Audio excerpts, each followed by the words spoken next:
And Sanket Upadhyay brings us this latest report from Srinagar on what can be expected as the restrictions are phased out.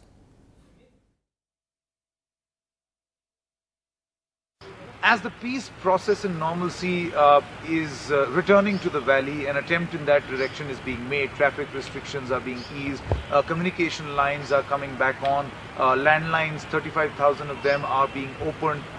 Mobile phones are yet to be opened, but we are learning that that will be done in a phased manner. Internet too will be released or opened for a little period, and then the government is going to check whether people are not misusing it, and if not, open it for a larger period. While all of this strategy is on, this is a temporary or a strategy for the moment.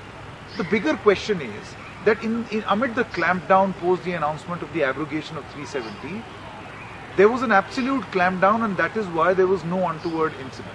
But a state cannot permanently be in a state of a clampdown.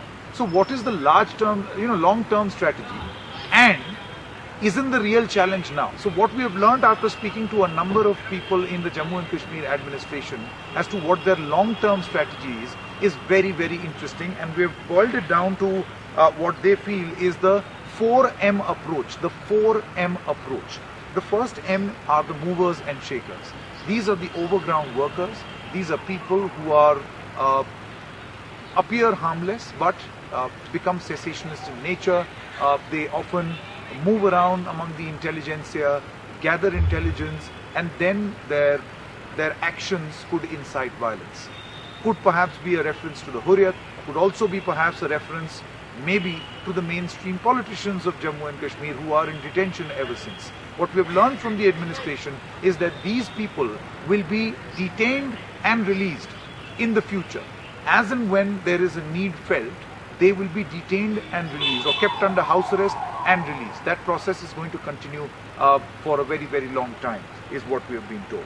Then the second M are the mobsters. These are the people who are stone pelters, who are people who get violent with the forces.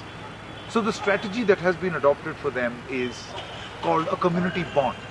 We are hearing that for the past 6 months, the Jammu and Kashmir government has carried out this practice. Community bond essentially means that if you are a 16-year-old youth who has gone astray and has indulged in stone pelting, then the government is not going to arrest the stone pelter.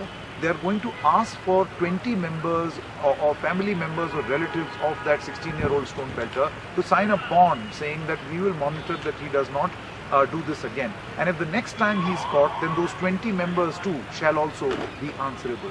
The government says that this approach has really helped in reducing the number of stone pelting incidents across the valley.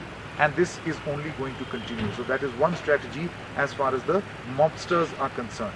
Then the third are the militants. The third M are militants.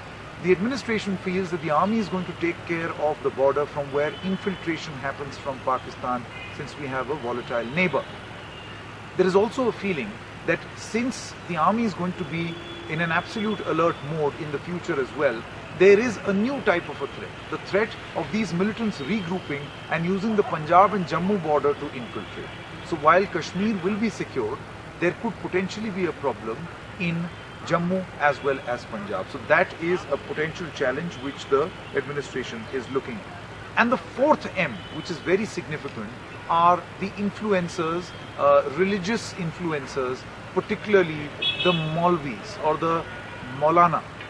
Anyone who's not all, but the administration says that we will identify the Maulvi or the Maulana who has gone bad, who is openly inciting violence, openly using a religious platform to incite a riot or asking people to go and pelt stones.